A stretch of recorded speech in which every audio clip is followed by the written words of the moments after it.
The Sports Town Podcast. Hey guys, it's JJ Peters here. Can't thank you enough for listening to this week's episode of the Sports Town Podcast. We really appreciate it. This week's episode is awesome. Again, big thanks to Chris from Sports Talk with Chris, and of course, thanks for Jesse from the Heads Up Falcons podcast. We first talk with Chris Brown from the Sports Talk with Chris to discuss the NBA playoffs so far.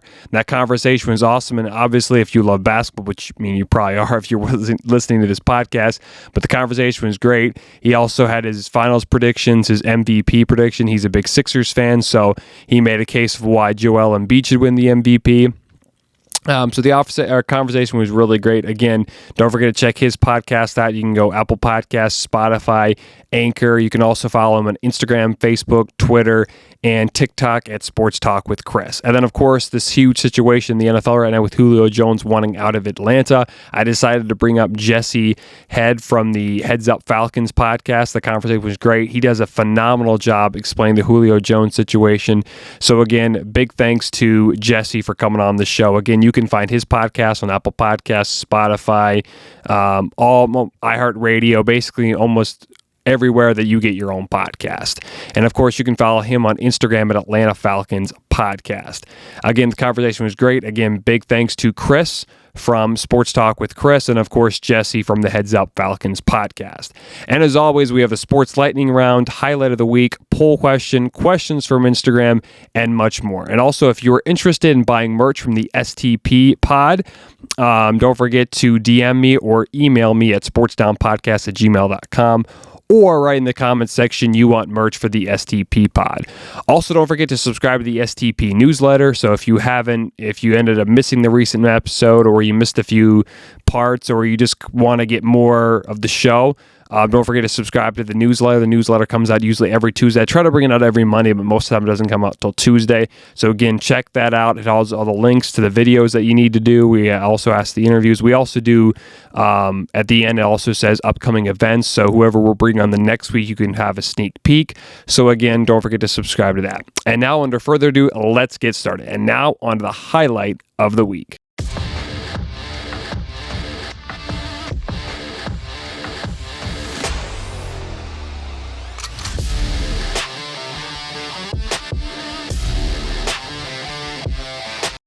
I think a lot of Jazz fans expected. I expected with Donovan Mitchell back in the lineup. They're playing Jazz basketball here tonight. Morant denied. Gobert. Another block by Rudy. I appreciate the effort. It's what people say about Morant is he's fearless, right? Well, he tries and he challenges Gobert, but he's not going to win this matchup all that much. Look at Gobert. Craig Bolerjack on the call from the AT&T Sportsnet Rocky Mountain Network, along with his co-host Matt Harping. The Jazz went on to beat the Grizzlies in Game 2, 141-129. And now it's time for a weekly poll question. You can vote every week on Instagram and Facebook at Sportsdown_podcast or on Twitter at SportsdownPod. Now this week we had two questions. The first one was, will the Patriots trade for Julio Jones? 67% of you guys said yes, which I definitely agree. I think Julio Jones will end up playing for the Patriots, but at the end of the day, we're not sure what happens. And again, in the interview I had with Jesse Head from the Heads Up Atlanta Falcons podcast, he described who he thought who would trade for Julio Jones. So again, I think the Patriots will end up trading for him, but we'll find out sooner rather than later. But again, thanks for voting. And the second question is, will the Mavs beat the Clippers? And at the time of this recording, the Mavs actually have a 2-1 series lead, and it was actually a 50-50 tie right now. And again, Chris Brown from Sports Talk with Chris in the interview, he describes who he thinks will end up winning the series. So again, stick around for that. But I think the Clippers are still going to somehow pull it out, but it's definitely going to be a tough series for them to dig themselves out of after losing the first two games at home. Not a great look, but they came away and got a big win in Game 3 in Dallas. But again, thanks for voting. You can vote every week on Instagram at Facebook at Sportsdown_podcast or on Twitter at SportsDownPod. And now into the Sports Lightning Round, your biggest sports stories in the world from this week.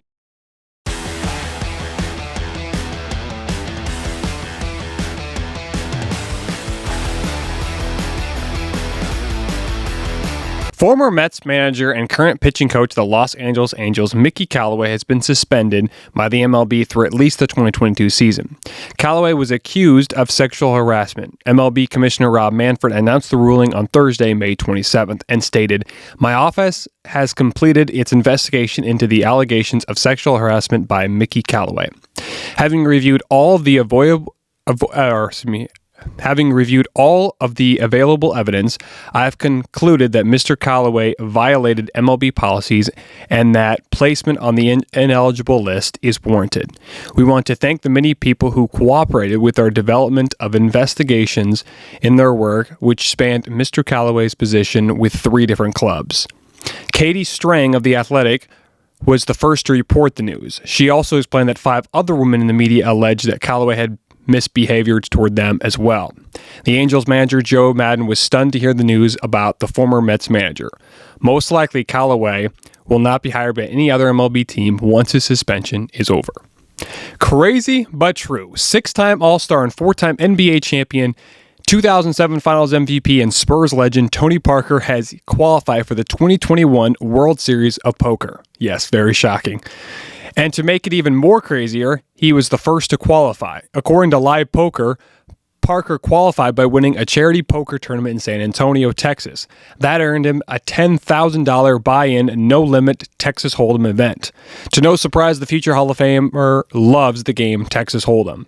Parker played in the NBA for 21 seasons with the Spurs and Hornets. The former 2001 first-round pick retired at the 2019 season and had his number 9 jersey hung in the rafters by the Spurs that same year. News in the NBA, the fan that spit on Atlanta Hawks guard Trae Young has been banned from Madison Square Garden for life.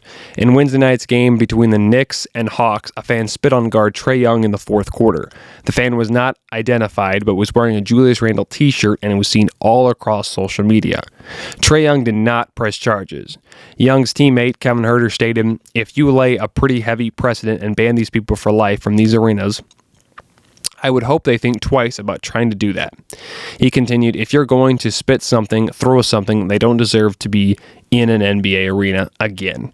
After the game was over, Madison Square Garden stated, "We investigated the matter and determined that this patron, who is not a season ticket holder, did indeed spit on Trae Young, and for that reason he is now banned from the Garden indefinitely. We apologize to Trae and the entire Atlanta Hawks organization for this fan's behavior." Another incident happened in the NBA on the same night. A 76ers fan was banned from Wells Fargo Arena for throwing popcorn at Russell Westbrook. After the incident, Westbrook wanted to retaliate but was restrained. Westbrook was leaving the court after being injured. The 76ers have banned the fan for life from Wells Fargo Arena. Westbrook was ticked off and stated this shouldn't happen in the NBA. Westbrook's teammate Bradley Beal agreed with him and said it's disgusting to watch. The 76ers organization stated, "We apologize to Russell Westbrook and the Washington Wizards for being subjected to this type of unacceptable and disrespectful behavior. There is no place for it in our sport or arena." The league also contributed to the incident and stated the return of more NBA fans to arenas has brought great excitement and energy to the start of the playoffs, but it is critical that we all show respect for players, officials, and our fellow fans. An enhanced fan code of conduct will be vigorously enforced in order to ensure a safe and respectful environment for all involved. Jared Valdir has been suspended 6 games by the NFL. However, Valdir is announcing his retirement according to NFL Network's Tom Pelissero. The veteran has played with multiple teams and was a former 3rd-round draft pick by the Oakland Raiders in the 2010 NFL Draft. He played with Oakland until 2014 and then signed a massive contract with the Arizona Cardinals. He was then traded to the Broncos in 2018 and eventually found his way with the Colts and Packers in the year 2020. However, Tom Pelissero reported that Jared Valdir was prescribed a low-dose Clomid due to abnormally low testosterone, and he also planned to retire at this time from the NFL. This is also the 2nd time he's retiring from the National Football League. The Hillsdale product started over 100 games in his 12-year career. A 1979 OPC Wayne Gretzky rookie trading card has been sold for an incredible $3.75 million. The card was a Gem Mint 10 and was sold by Heritage Auctions. Wayne Gretzky was the greatest to ever play hockey, and his rookie trading card is worth millions. According to a recent report done by ESPN, another Gretzky trading card was sold in December for $720,000. However, it was only rated a Gem Mint 9. OPG was from Canada and helped make the card with Topps. The person who bought the famous Gretzky card was not identified. However, he stated that throughout many years of collecting, this card has always been our white whale. Our family is thrilled to become the new guardians of this world-class hobby treasure. It has also been reported that the greatest to ever play the sport will join TNT as a studio analyst in the beginning of the 2021/2022 season. Could Michael Chandler fight Justin Gaethje in his next fight? Well, it could happen. The three-time lightweight Bellator champion lost to recently crowned lightweight champion Charles Oliveira on May 14th at UFC 262 in the Toyota Center located in Houston, Texas. However, Michael Chandler wants to take some time off after fighting 3 times within the last year after being signed by the UFC. Chandler stated about his fight versus Oliveira, "Focus on my health for a couple months and get back into training camp sometime in the fall." He continued, "I will fight before the end of the year. I have come into the UFC in a matter of 14 months and fought 3 times, and the backup for a world title fight 1 time. That's pretty darn good on a resume." And it also doesn't help that Justin Gaethje hasn't fought since October and is chomping at the bit for his next fight.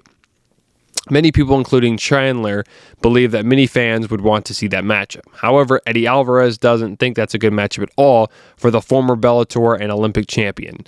Alvarez said about a potential Michael Chandler versus Justin Gaethje fight, "It would be a terrible matchup."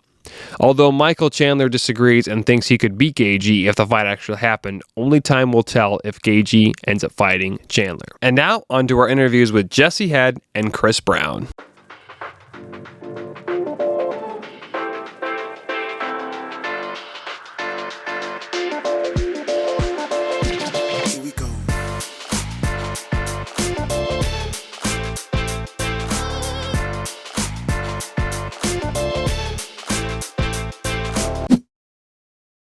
All right, I'm pleased to be joined by Chris Brown from Sports Talk with Chris. How's it going, Chris? Oh, it's going great, man. How you doing?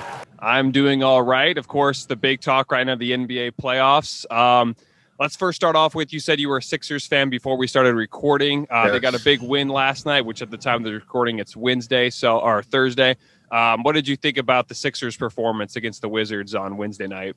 Oh, it was dominant. It was everything I looked for. You know, a lot of people, for some reason, was calling out Ben Simmons in game 1 because he only had 6 points, but they failed to realize he had 15 assists, 15 rebounds, and he made life really difficult for Bradley Beal, which for me is the biggest takeaway. So in this game, he came out ultra aggressive. He had 16 points in the first half. And for me, he really set the tone for the entire game, being aggressive, being dominant on defense, and crashing the boards. And honestly, that's how the game, went. It was really dominant. For me, the Wizards had no chance. The score would be close, but they were never able to break away because key guys just had bad games. You know, Bradley Beal did his thing, which is fine, but Russell Westbrook, he ended up getting injured, but he was struggling throughout the entire game. And then one of their other best players, David Bertans, he ended up fouling out. He didn't have a productive game at all. So I feel like the Philadelphia 76ers just came out and they showed their dominance and showed why they're the number 1 seed in the Eastern Conference.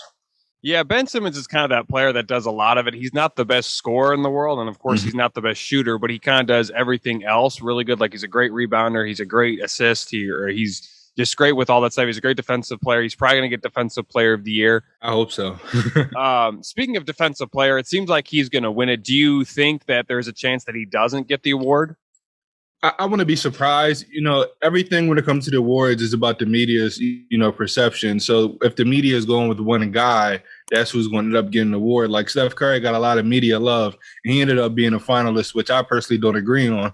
And so I see the media really loving Rudy Gobert. So I wouldn't be surprised if they ended up giving it to Rudy Gobert. But I think the easiest, and I think by far the best choice, should be Ben Simmons because of his defensive versatility. Yeah, he's done a lot, and I think he's one of the better defensive point guards in the league. And I guess if Rudy Gobert doesn't win it, he'll probably cry, but we'll see what happens there. Let's start off. Well, let's see. Let's go a little more into the Philly and Washington game. Russell Westbrook was quite upset last night. Had a disappointing game. He left the game with an injury. What did you think about his performance on Wednesday night?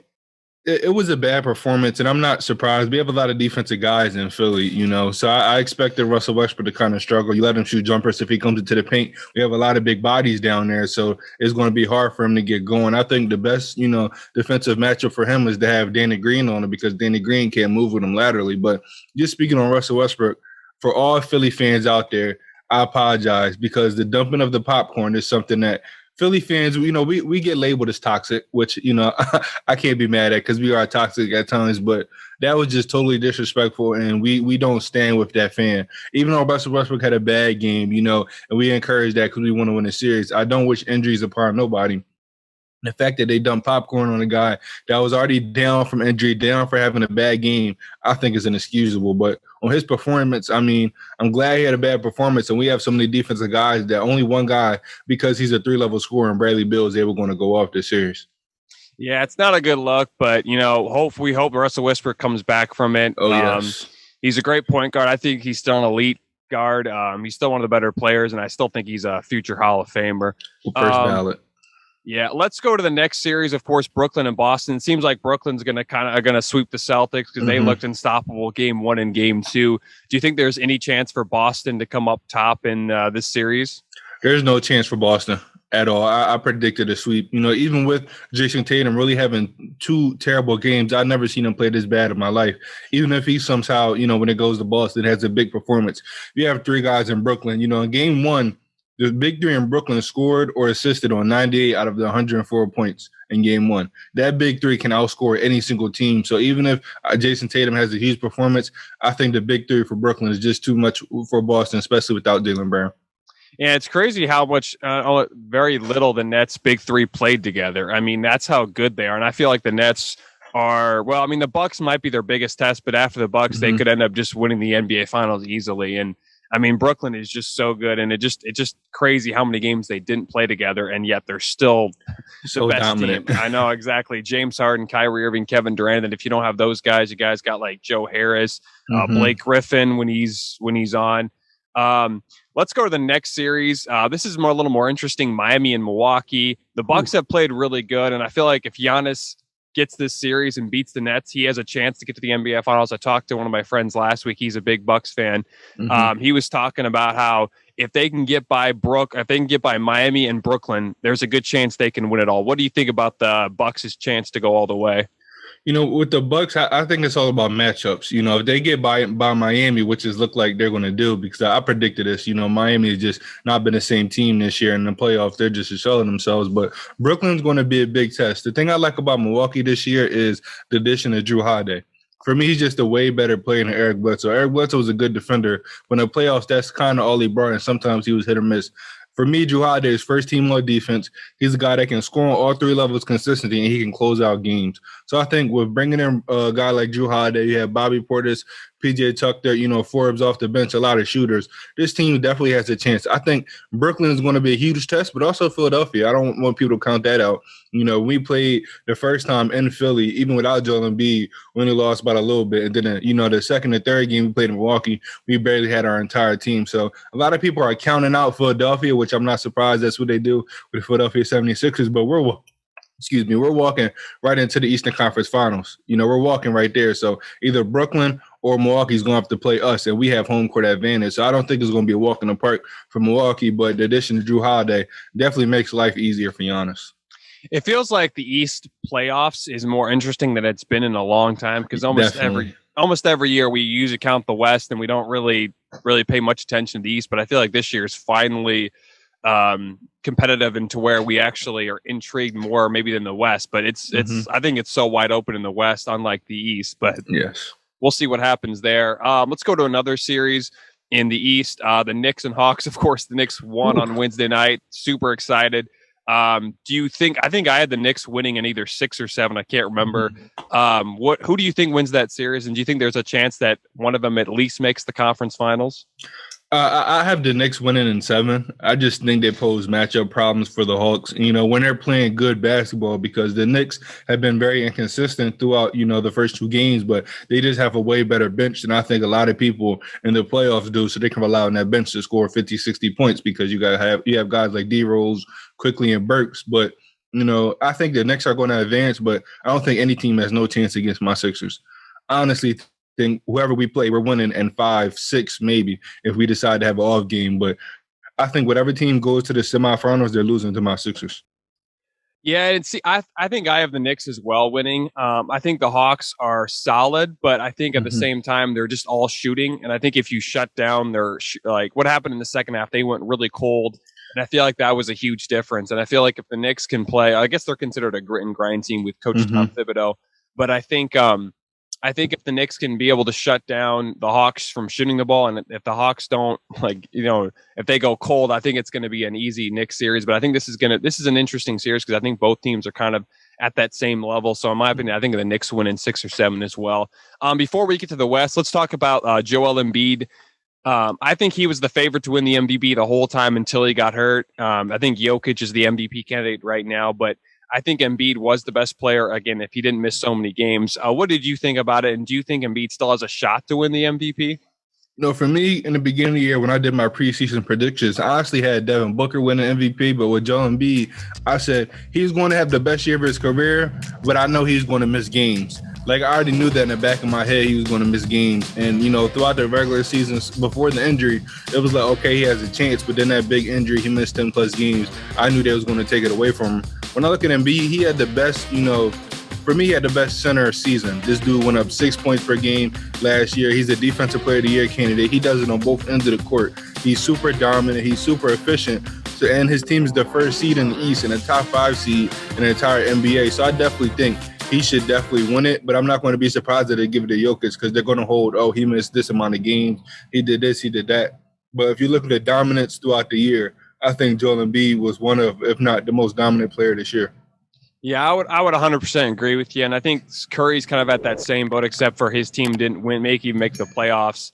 But I think Joel Embiid was the best player the whole time. And I think, if he doesn't miss so many games, he's the MVP. Yes. So let's go to the West now. The number 1 and 8, the Jazz Grizzlies. That series currently is tied 1-1. I feel like the Jazz are going to end up winning that series in 5 or 6. But the Grizzlies have definitely fought hard, and give credit to what Memphis has done. Do you think there's a shot that Memphis at least wins one more game? There may be a shot at home. I feel like they had a good game, and I just want to say shout out to Ja Morant because he's a guy that I've been critical of this year. Because if you look at it, yes, he won a 1 point per game last year, but his field goal percentage went down, his 3-point percentage and free throw percentage went down. He was very inconsistent this year. And last game, he had 47 points, and he really balled out, and he really put the team on his back. So I feel like with the energy and the momentum, carrying on in Game 3 and Game 4 in Memphis, I wouldn't be surprised if they're able to sneak a game. However, I think with Donovan Mitchell coming back and he being so effective without being 100%, I think the Jazz win and 5, but possibly 6 if the momentum of the Memphis Grizzlies can win a game at home. Yeah, I think the Grizzlies played such a great game in Game 1, and maybe that was because Donovan Mitchell was out, but I feel like the Grizzlies are maybe win one more game just because of they're such a tough team and they're a young team, but they're very explosive and they're very talented. And I feel like they could be a similar team to what the Thunder were, 5-10 years ago when they had Russell Westbrook and Kevin Durant. So I think at the same time, I think the Grizzlies maybe win one game, but I mean, it's the Jazz, and I feel like the Jazz are going to take this series at least in 5 or 6, somewhere around there. Excuse me. Let's see the next series, of course. The Suns and Lakers. That's an interesting series. Series is tied currently 1-1. I think the Lakers are going to end up pulling this out. But what do you think about this series? I had it going 7, and my X factor for the Suns was DeAndre Ayton, and so far he's playing like the guy I wanted him to play. I mean, he's shooting over, I think, 90% so far in this series. The only reason I feel like the Lakers are going to win, though, is because Chris Paul's injured.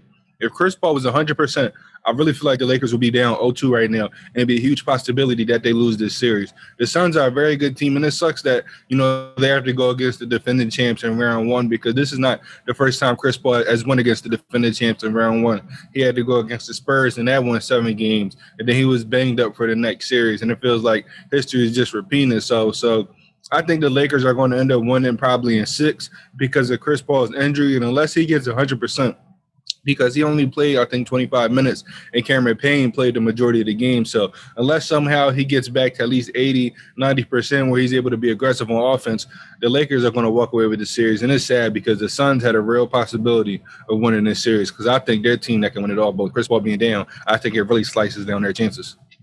Yeah, Chris Paul has had a great season, and yeah, it's kind of disappointing what happened. It's similar to what happened a few years ago when he was in Houston.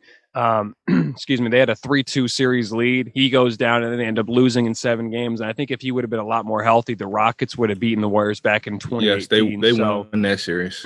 Yeah, so it's really disappointing. But I just think the Lakers somehow are going to at least make the conference finals just because it's LeBron and because the Lakers, I feel like, didn't really – it felt like there was something off with them the whole year. And, of course, LeBron missing so many games, Anthony Davis not being 100%. But I still think the Lakers, there was something wrong with them. And I think now they're finally getting everything together, similar to what happened in the bubble last year. Excuse me.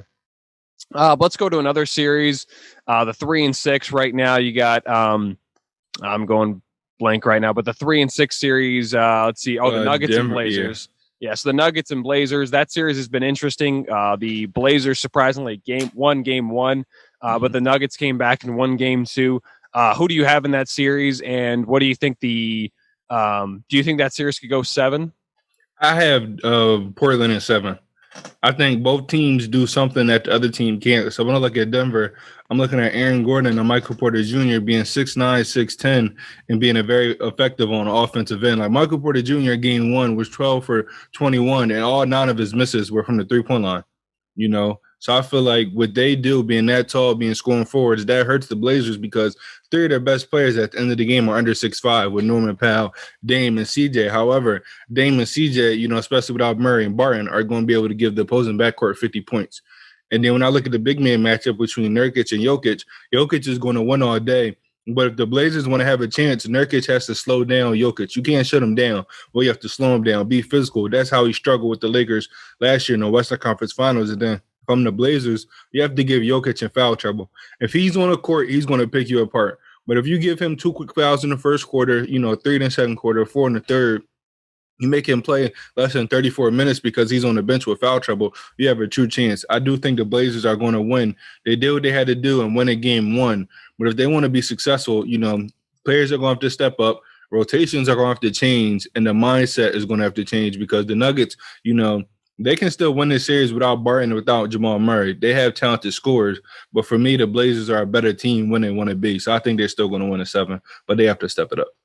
I do think it's going to be it's already a fun series, and I feel like it's going to be. I mean, I could see this going in 7. I mean, I think I had the Nuggets in 6 originally, but I mean, I wouldn't be surprised if Portland won. You know, Dame Lillard, in my opinion, is still the best point guard in the league, and I don't know. It's just going to be a good series, I feel like, and of course, Jamal Murray missing or being out for the Nuggets is another big factor as well. Let's go to the Clippers and Mavericks. I thought the Clippers would win the series in 6, but it looks like this could be a quick series. Dallas is already up 2-0.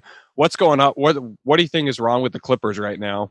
I think it's coaching. It's funny how the players want to put the blame on Doc Rivers, but right now my Sixers are comfortable 2-0, and they're down 0-2 after they tanked because they were scared of the Lakers, which we all know. And then they're going against Dallas, and now they're down 0-2. So I think coach is the problem. When I look at Patrick Beverley playing 23 minutes and Rondo playing 19, I think that's a problem. Patrick Beverley plus minus is minus 11, and Rondo is plus 13. Rondo, you brought him in to make everybody around him better throughout the entire game. You know, he had 4 points, 7 assists in 19 minutes. Patrick Beverley is doing nothing out there. He's useless. He's getting destroyed every time he plays Luka. He can't score. There's no reason for him to be playing 20-plus minutes. You brought in Rondo for a reason. Let him get everybody around him better. In the fourth quarter, let him get Paul George. Let him get Kawhi easy shots. So I really blame coaching because I can't blame Kawhi. He had 41 in game 2. I can't blame Paul George. He played great outside of the terrible three-point shooting. I mean, he's shooting less than 25% throughout the series. So I think that has to step it up. But honestly, it's the coaching. The rotations is bad. The matchups is bad. They keep letting Luka do whatever he wants. You know, the role players for the Mavericks are playing way better than the Clippers. So it's coaching. You know, the rotations is bad. And honestly, I ask myself, is the Clippers roster, are we giving them too much credit throughout the season? They played good. They were consistent. You know, they were one of the best three-point shooting teams, but so far in the playoffs, they haven't showed up. Yeah, I mean, you mentioned Kawhi playing really good. He scored 41 points in game 2. 41. And they still can't win. I feel like there's something wrong. I mean, Paul George hasn't been.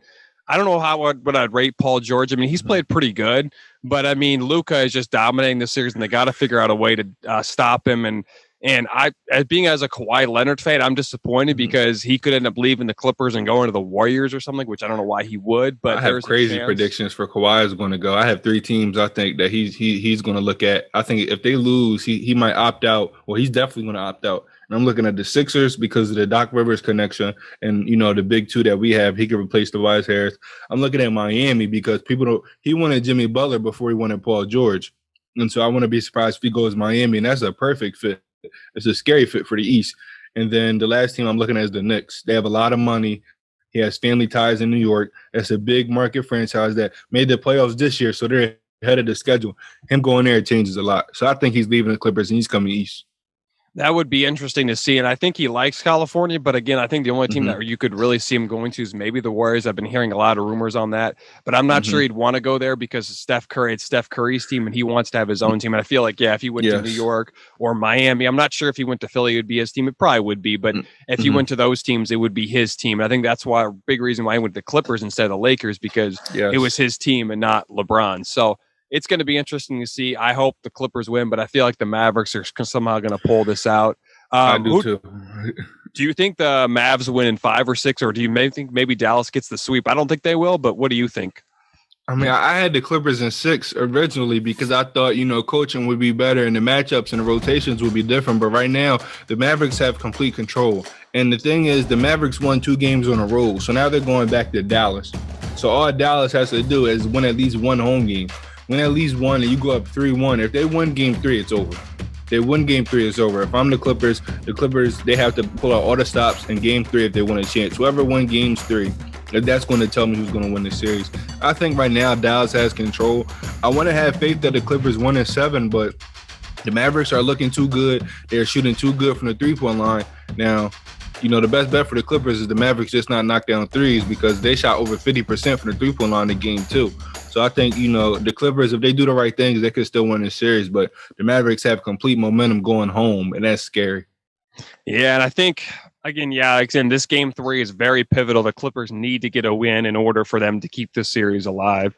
At the end of the day, who's your finals prediction for both the East and the West? So out the East, I still think, even though I'm a Sixers fan, diehard Sixers fan, I still think Brooklyn is coming out the East. I just don't know what team is going to be able to stop those 3 guys. If one player has a bad game, you still have 2 that can get 40. 2 have a bad game, you still have 1 that can get 60. All 3 guys, at least one of them is going to be on the court at all times, and that's scary.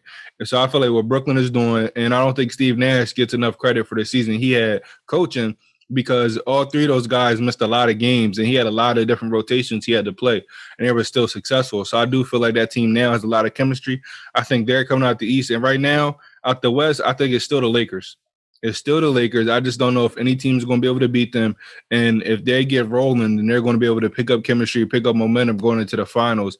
And right now that's my finals matchup because the Clippers are just disappointed right now. If the Suns had healthy Chris Paul, things might be different. But because, all teams are not healthy, the Lakers just look like they're going to walk to the finals, in my opinion. And, I think I got the same reason. I do think the Jazz are better than we think they are. But again, I think they're still too young, and I think they're a year or 2 away. But I do think the Jazz will be very, very good in the next few years. And I think they could at least have at least 1 finals trip. So I'm going to probably agree with you there. Brooklyn, I think, is going to easily, not easily. I mean, I do think Milwaukee and Philly are going to be tough, but they're just so good with Kevin Durant, Kyrie Irving, James Harden. It's amazing to watch. Yeah. And then, of course, in the West, I'm going to still stick with the Jazz, but I do think the Lakers are at least making the conference finals. Or I guess the Jazz would play the Lakers in their next matchup. I think, they would be how. But I do think the Jazz are going to win right now, but I still think there's a chance that the Lakers make the conference finals at least. But we'll see what happens there. I got one more question before we start talking about your podcast. Who do you think there's an interesting award, I think, outside the MVP? I think it's the Rookie of the Year. I think LaMelo Ball is probably going to win it, but he missed some time. And I think Anthony Edwards, during that time when Melo was out, I think there was a good chance that Anthony Edwards gets it. Who do you think wins the Rookie of the Year? For me, I think it's still going to be LaMelo. I think he proved himself so much in that first half of the season. And the fact that you saw the Charlotte Hornets drop off because of his injury, he was a key piece in why they were going to make the playoffs. And I truly believe if he didn't get hurt, they'd be a top 6 seed. They wouldn't even be in the play-in tournament. So I think what he did in that first half of the season really, solidifies him being rookie of the year. But we have to shout out Anthony Edwards because what he did in that second half of the season, because the Timberwolves to me are just a bad franchise, and I've been waiting for him to get big minutes since he was drafted. But they finally gave him big minutes. He had some big time performances. He had a 40-point game where I think he shot like over 70% from the 3-point line, like over 65% from the field. I mean, he had one of the most dominant scoring performances I've seen of all time, let alone from a rookie. I think he closed the gap. And I wouldn't be mad if he won Rookie of the Year. I just think LaMelo, what he did and his dominance and his overall game and his impact to winning should, solidify him being Rookie of the Year this year. Yeah, it's been a pretty fun race for the Rookie of the Year outside the MVP. The most improved player of the year was pretty much Julius Randle. The sixth man of the year was pretty much Jordan Clarkson. It seems like Monte Williams is going to win the Coach of the Year. That's a tough one, though. The Coach of the Year for me is a tough because there's no wrong answer, and every coach has their own storyline. And even there's guys outside of the finalists like Doc and like Steve Nash that had great years that are being overlooked because of quote unquote, star power. But there's a lot of coaches that deserve this award this year, in my opinion. Yeah, I mean, I think at first they were saying Quinn Snyder. I would have probably agree with that. But what Tom Thibodeau has done with the Knicks, I think that should be given some consideration. So that's why if I had a vote, I would give him the Coach of the Year. But I mean, yeah, as you mentioned, there's probably 5 or 6 coaches. You could even give the award to maybe or consider it to Greg Popovich, what he did with the Spurs. I mean, they had nothing really. I mean, DeRozan, they had some pieces there, but they didn't have a lot. And I feel like he's done an excellent job there in San Antonio. It could be his last year, but he's definitely done a nice job in San Antonio with not much talent. As we wrap up the interview, do you want to tell us more about your podcast, where we can get it, all that good stuff? Yes, you can find me on all audio platforms. Apple Podcasts, Spotify, Google Podcasts, Anchor at Sports Talk with Chris. Sports Talk with Chris. And on my social medias, my Instagram and Twitter is sportsw_Chris. Sportsw_Chris. You can also catch me on Facebook where I do live shows at time. Sports Talk with Chris Facebook page. Those are all my links and all my social medias. All right. Thanks for coming on, Chris. It's been a pleasure talking. I like talking about the NBA, especially the playoffs. This is definitely when it's the best time. I like everything, but I think the NBA especially is great in the postseason. So again, thanks for coming on. Again, you can check him out on Instagram. Did you say you were on Twitter as well? Yes, Twitter. Same handle, sportsw_Chris. Okay. All right. Thanks for coming on, and I had a pleasure talking with you, and I hope to see you in the future. Yeah, same here. Thank you. Alrighty, I'm pleased to be joined by Jesse Head from the Heads Up Falcons podcast. How's it going, Jesse, on this great night? It's good, man. It's good. Getting ready for that 3-day weekend. Ready to watch these Hawks go into the playoffs and see what they're going to do going into the weekend, being tied 1-1 right now. And fired up, man. 3-day weekend. Going to probably get out on the lake, enjoy some pool time with the family. So it's going to be a lot of fun. All right, so let's first start off with it. Of course, your whole podcast is Atlanta Falcons. You're a big Falcons fan. You were saying you've been a fan since you were a kid. Had some disappointing news or some sad news on Monday. Julio Jones said he wanted out of Atlanta. Do you think he's going to get traded? I do think he's going to get traded at this point. Obviously, with what he said and everything, I was a little skeptical at first, but I don't think this regimen wants to they don't want to start out their new regimen, if you will, this new culture that they're trying to bring to the table with players that don't want to be on the team. And after those comments, through Shannon Sharp, whether he knew him or not, they're out there now. And, that's talked about, around the locker room. And then the main reason, obviously, the cap issue that we're in. We have, I think, $320,000 right now. We can't even sign our draft class. And if we cut him this year, we save in 2021 $15.3 million. Next year, we would lose. In 2022, we would lose $3 million, but the cap increases to $200 million. So we're going to have $20 million to play with after that, right? And other signings and possible other things that could happen. And then in 2023, we save $19 million. So I think in the long haul, it's worth it. And then also you're going to acquire some picks. But the most important thing right now is obviously, going into the 2021 season with a good culture and then being able to pay our draft class because we got a pretty good one.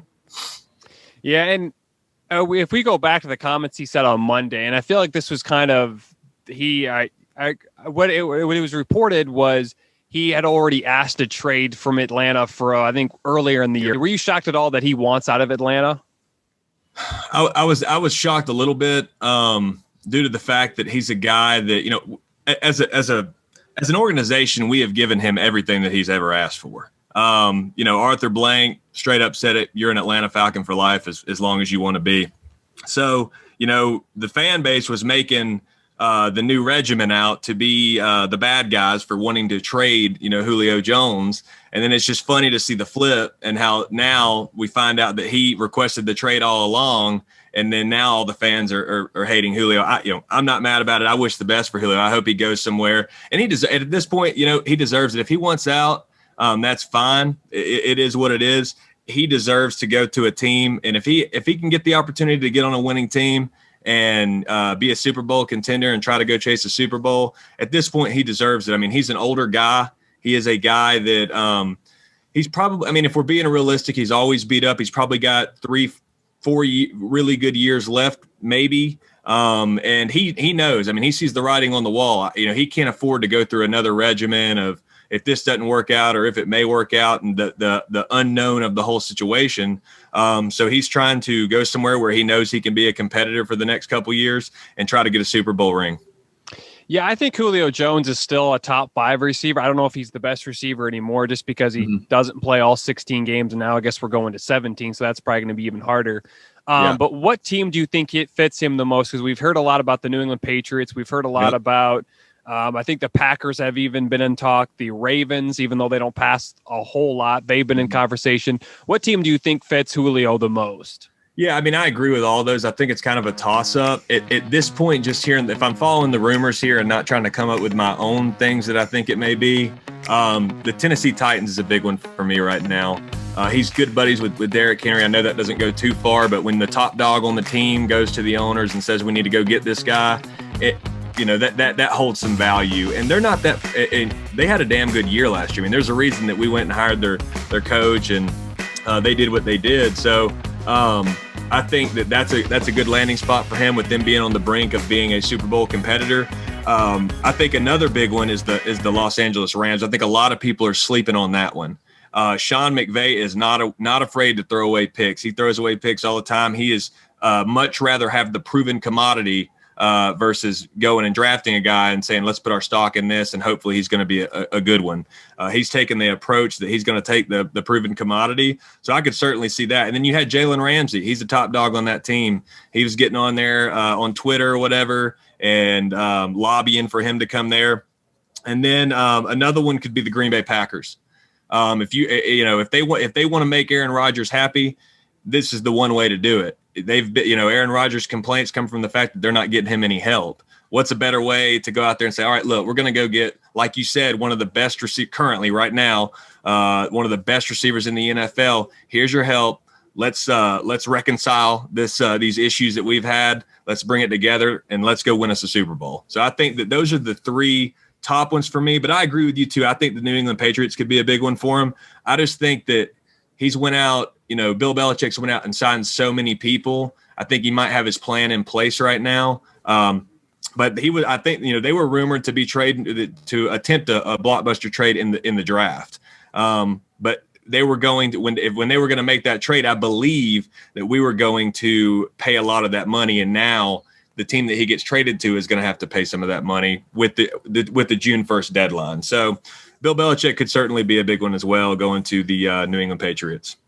As a big Lamar Jackson fan, I would love to see him go to Baltimore, but it seems like the Ravens aren't going to want to make that move unless it's for something really cheap. They don't go for receivers very much, and I think they did this offseason try to go for Juju Smith-Schuster. They try to go for T.Y. Hilton, but I don't know they'd be willing to pay what Julio Jones is worth. But as you said, the Rams, that would be – the Rams are already good now that they've got a future quarterback in Matt Stafford. Yeah. You had a guy like Julio Jones, man, that team would be very scary. And that team could, I think that team is already one of the best teams in the NFC. So if you add Julio Jones, oh my goodness, that team would be unbeatable. And you're talking about having one of the best defensive players in the NFL. And then also one of the best, currently right now, I'd still put him. I think if he walks out there and he's healthy, he's still one of the best offensive players in the NFL.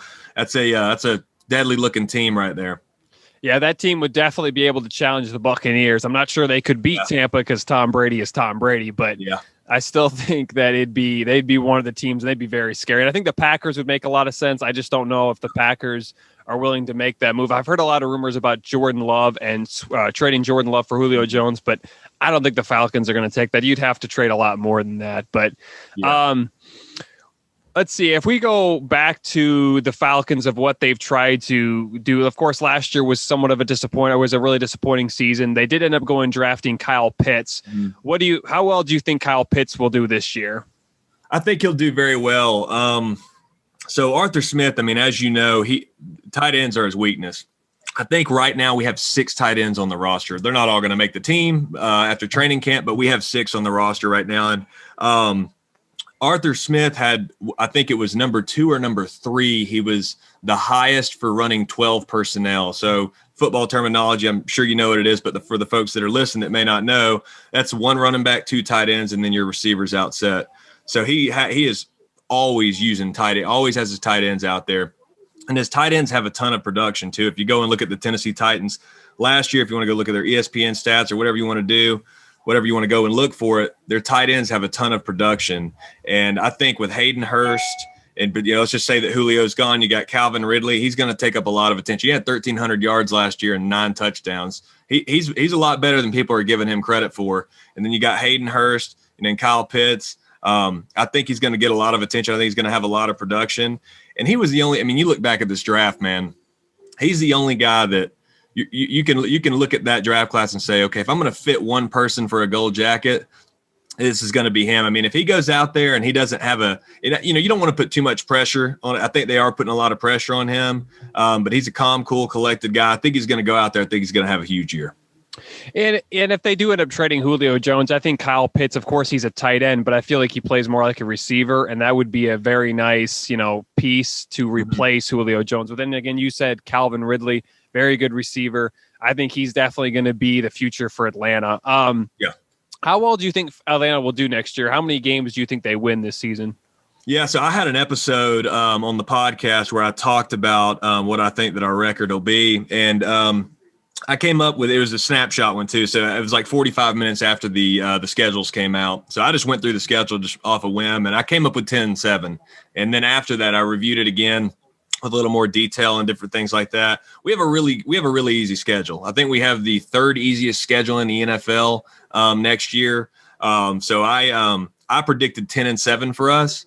And we play a lot. We play 4 rookie quarterbacks next year, and then some of the other we do not play very many good quarterbacks. I think Jalen Hurts is on the list and a couple other dudes that just aren't so good, that have a bunch of question marks around them. But I think we're going to end up at 10-7 just because of the easy schedule, and then also the lack of quality quarterback play that we're going to be going against. So it's a good episode too if all y'all out there want to go listen to it on the podcast. But 10-7 is what I've got.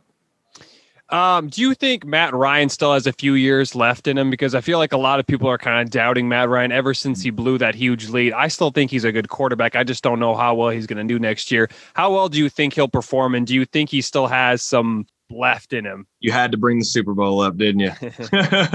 I think he has at least 3 solid years left in him in this offense. Okay. So there's offenses that he's not going to fit into. But Arthur Smith was number 1.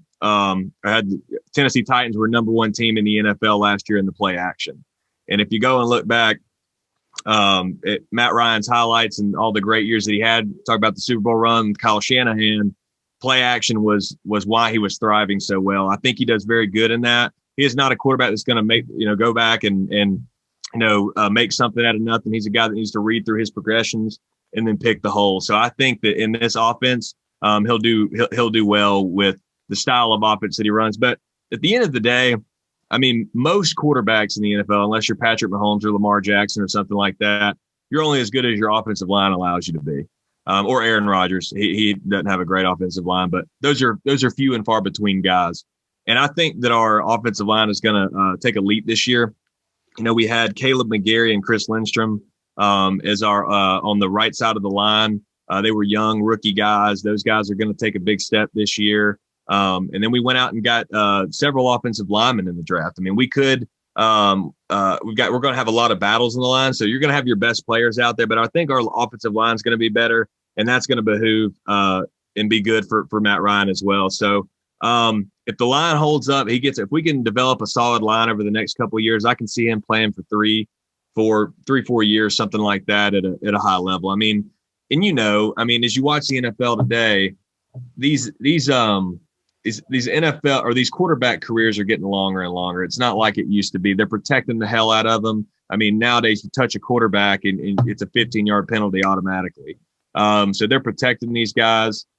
He's a healthy dude. He's stayed healthy his entire career for the most part, other than when he first got into the league. So I could say three or four solid years left.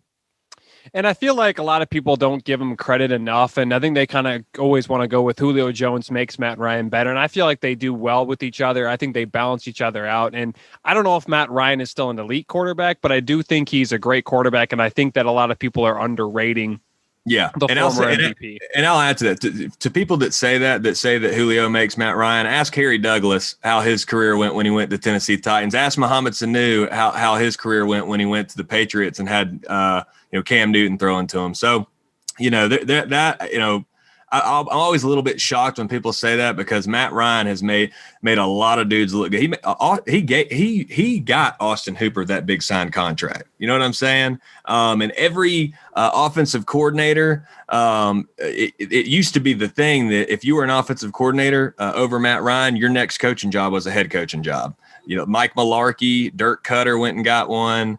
Kyle Shanahan, all those dudes got head coaching jobs after coaching over Matt Ryan. So people that, I agree. I think they complement each other.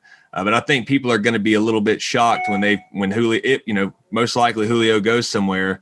He's not about I don't think he's going to leave and have the best years he's ever. I don't think he's going to go somewhere and have 5 years straight of 1,600 yard, receiving yards. Is he going to go somewhere and be a huge contributor? Absolutely. I'm sure he's got 2 superstar seasons, maybe 3 left in him. But people that say that, only Matt Ryan or Julio has made Matt Ryan or vice versa, whatever you want to say, I can't run with that one. Yeah, and I think they both get a bad rap, or at least Matt Ryan does, because he had that big blown lead in the Super Bowl. And I feel like if you take that out, I mean, he's a really good quarterback. I mean, he won an MVP. Not many quarterbacks can say they won a regular season MVP. Russell Wilson can't say that. So yeah, I just think that.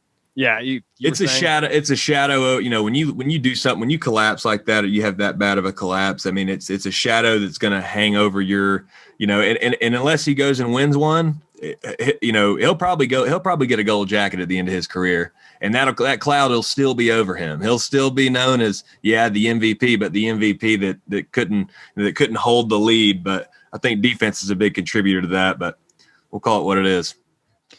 As we wrap up the interview, again, thanks for coming on. It's been great. Do you think there's a chance that the Falcons can win the division, even though the Buccaneers are in that division? It seems like it's going to be really hard to, but it seems like the Saints are going to take a step backwards because they don't really have a quarterback in place. But how well do you think Atlanta can challenge the Buccaneers for the NFC South this year? I don't think we're going to win the division. I don't think we're going to win the division, brother. But I think that we can. I think we can come in second place. I think that 10-7 could probably get you there. I think it'll be tight. We just don't know what the Saints are going to do. I think the Carolina Panthers are going to be better. They went and got Sam Darnold. I don't know what the hell that does for you. But I think it'll be. I think it'll be tight. But I definitely think Tampa Bay is going to. I could see them winning 13, 14 games this year, especially with a 17-game season now. So I don't think we'll win the division, but I think we'll be able to sneak into the playoffs for sure. I think that's a possibility. Yeah, the Buccaneers are going to be so scary again this year. I mean, they just brought back Antonio Brown. Yeah, exactly. And there was even talk about them getting Odell Beckham, which I don't know how it would have happened, but it's crazy how well the Buccaneers have transfer, or basically 2 years ago they were an average team, 7-9, 8-8, and all of a sudden they're a Super Bowl contender with just one player. So it's just crazy how that works out. And it's the rich getting richer, man. Exactly. Yeah. So as we wrap up the interview, do you want to tell us more about your podcast and where we can get it? And just man. Absolutely, man. Heads Up, an Atlanta Falcons podcast. We're on all podcast platforms.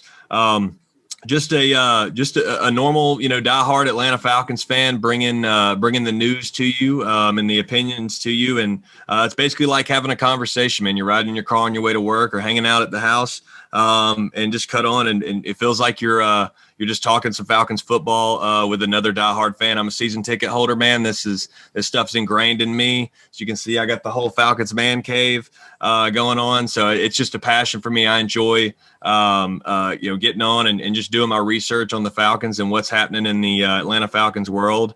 So just a good quality podcast that's brought to you in a non-mainstream way. So can we get on like Apple Podcasts and Spotify, and where can we all get it at? Yeah, Apple Podcasts, Spotify, iHeartRadio, any podcast platform that you want to go and look, you can find it. There's ones on there that sometimes I'll see them pop up where people are listening from podcast platforms I haven't even heard of. So any podcast platform that you have, you can find it. I think the only one that I'm not on is Pandora. I think so. I think that's the one that I'm not on, if they even have them. But yeah, everywhere. You can find it anywhere, man. All right. Thanks for coming on, Jesse. It's been great. I love talking the NFL. I mean, I love talking sports, period. That's why I have the podcast, but I love talking about NFL, especially because that's, one of my favorite sports. So again, thanks for coming on. Again, check you out. Don't forget to check them out on Apple Podcasts, Spotify. Also, what's your social media? Is it just Instagram, or is it? Yeah, I mean, I can't. Twitter's a cesspool. I try to stay away from that, but if you can find me on Instagram at Atlanta Falcons Podcast. So. All right. Thanks for coming on. I had a pleasure talking to you, and I can't wait for the NFL season this year. All right, brother. Thank you for having me, man. All right, let's wrap up the show with our segment, Questions from Instagram, where I answer 3 fan sports questions. And of course, if you want to be part of Questions from Instagram, just type in your question on the STP Pod Instagram story, and most likely I will answer your question and will even give you a shout out in the episode. Let's get started. The first question comes from at Luke Denard, or Luke, at Luke_Denard13. And he asked, how many games can the Bucks win versus the Nets? That is a great question, Luke. I think the Bucks could end up, they're going to end up beating the Heat. We all know that. Just the question is, can they sweep them? Because at the time of the recording, the Bucks had a 3-0 lead. I could see the Bucks winning at least 2 games, maybe even 3, and they could have a chance of upsetting them, but it's going to be really hard to because Brooklyn is so good. I think they win 2 games, and I think it's a tough 6-game series, but at the end of the day, the Nets are just too good. Kevin Durant, James Harden, Kyrie Irving, they barely play together, and they're like the best team in the league. So again, I think the Nets are going to go all the way. But yeah, I think the Bucks end up winning at least 2 games, but I think it's going to be a tough series. It's definitely going to be a fun series to watch. That's for sure. The next question comes from at Ranch Lover 22. I love Ranch as well, so that's good to know. This person asked, do you have an NFL MVP prediction? I do, actually, and I'm going to go Lamar Jackson. I think he wins his 2nd MVP this season. I have a feeling, and maybe I'm a little biased, but I just have a feeling with Lamar Jackson winning another MVP. Now, I could see Justin Herbert winning. He had a great season last year. If he definitely carries the momentum, of course, he's with the Chargers, so that's not exactly helping his cause, but I do think there's a sneaky part about him. Matt Stafford is another guy as well, because he finally has a team around him. He finally has a really good coach. He's only had one really good coach, and his name was Jim Caldwell, and the Lions fired him just because. So Matt Stafford could be a sneaky one. Of course, Patrick Mahomes is a good prediction. I predicted Kyler Murray to win last year, and maybe that second-year guy because of Justin Herbert, but I'm going to put my money on Lamar Jackson to win his 2nd league MVP. And the final question comes from at Jake_Thomas, and he asked, do you think Conor McGregor will beat Dustin Poirier at UFC 264 in July? Well, I would love to see McGregor win, but I don't think it's going to happen. Dustin Poirier is going to knock out Gregor, I think, again. The last time they fought, Poirier had no problem with him. And of course, McGregor had to not fight for like 3 months because Poirier damaged him so much. So I don't think McGregor's going to win. I think Poirier's easily going to win it. I think he's probably going to knock him out in the 3rd round, I'm assuming, but I would love to see McGregor win, but I don't think it's going to happen. All right, thanks for the question, guys, and don't forget, if you want to be part of Questions for Instagram, just type in the sports question, the STP Pod story, and most likely I will answer your question and give you a shout out on the episode. Thanks for listening to the Sports Town Podcast, or the STP Pod for short. If you want to check out more videos of the Sports Town Podcast, click on the left. If you want to subscribe to the channel, click on the right.